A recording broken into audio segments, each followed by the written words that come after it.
Hello and welcome to Javi's little Btank tutorial. As you can see, I've got the template code up there and just a little title screen. You can grab all that from PVX Wiki. Just look under Fast Faction Farm MQSC. Okay, so start off by casting your two enchantments, which are your Balthazar Spirit and Essence Bond. Cast them on yourself. You then need to follow the route. What I've done is I've left the mini-map open in the middle left so that you can see what kind of route I'm taking. Hopefully it'll be a bit better than full screen. At the moment I'm looking at a tiny little thing while I narrate to it. Okay, so you just need to follow this route round. The first group you'll be facing is your Nagas. What you need to do here is you need to stop. I usually stop next to the windmill, but that's just me. This time I've gone a bit further because they're a bit further back. So it's just Protective Spirit, Spirit Bond, run in, wait for the Naga archers to attack you a couple of times. You'll probably see them up. Yeah, you saw the, I think it's some form of bow attack that they use against you. And then you use VWK and V weapon. Some people, when they're tanking, will very much spam the Spirit Bond. I try not to. I try and wait till it's either run out of time or it's expires for natural causes. Those Nagas are very easy. Just make sure you keep using the vengeful weapon as much as you can, and of course finish him on the Naga archers because they're the hardest ones that die because of Troll Ungent and their slow attack rate. Okay, next part is the Wallows. Wallows are the hardest part of your run. Usually I would suggest waiting till you had a bit more energy before you use VWK. As you can see here, I used it. And Spirit Bond ran out while I had under 10 energy, which made it quite difficult. But obviously, knock down, get up. I find that every time you're knocked down, casting is, when you're knocked down, is a good idea because you usually stand up for slightly more than quarter of a second. They're not as good as some people. I'm talking about Hammer Warriors, and I know who you are. Whatever. Okay, so you just keep walking along here, just keep following the route.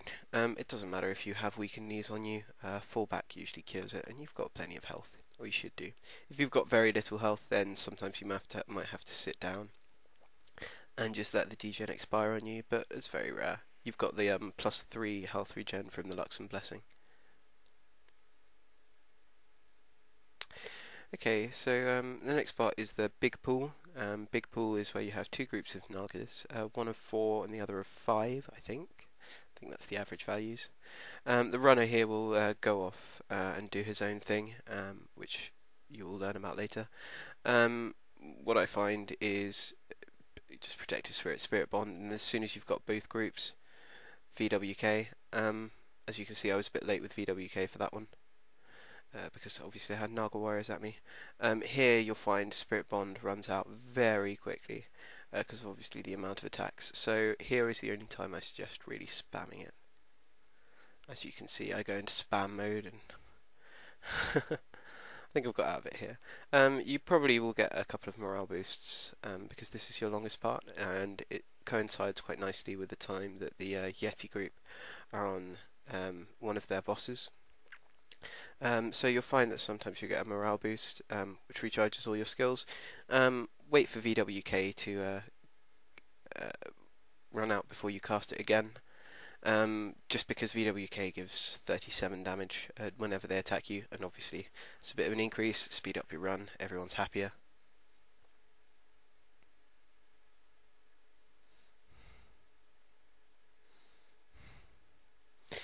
Yeah, I make some random comments when I'm doing this, try not to.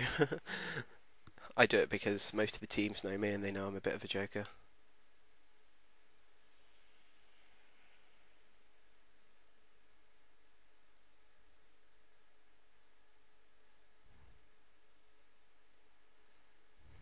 Okay, so same process again. Keep spamming that Vengeful Weapon. Vengeful Weapon is a very, very, very good little skill. It allows you to deal 63 damage at 16 Restoration Magic. And with the Naga Archers being as long as they are, missed the finish in there. So it usually takes me a couple of seconds to figure out where I'm actually going to use skills like Finish Him. It's very slow of me, I know. that's another case where a waiting Spirit Bomb was a very good thing. Yeah, you see, I've decided that that one's going to be the one that's going to die later. And then I changed my mind, because that's me. Okay, as you can see, the runners done their job very nicely, and they've got them all in a nice big ball for me. Normally you'll have to do a slightly more complicated pull than this, but hopefully not.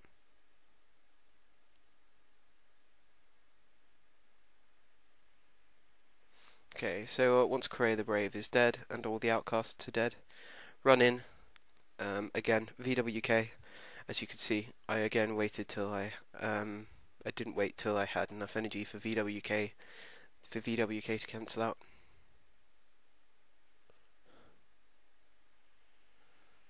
Because obviously, when you drop it, you lose your staff. Finish him is a great skill because it gives the deep wound and does the damage, and the deep wound applies first, so their health drops by quite a significant margin. Okay, next part is the Onis. Here you have to be a bit careful. I do it slightly differently from some people. I will always wait here. Some people advise waiting further back. I always suggest going in, popping the Onis, then casting your Protective Spirit and your Spirit Bond. As you can see here, someone used a Summoning Stone, and it made it slightly more complicated than it needed to be, because one of the Onis has run off over there, as you can see, and I didn't get a chance to live through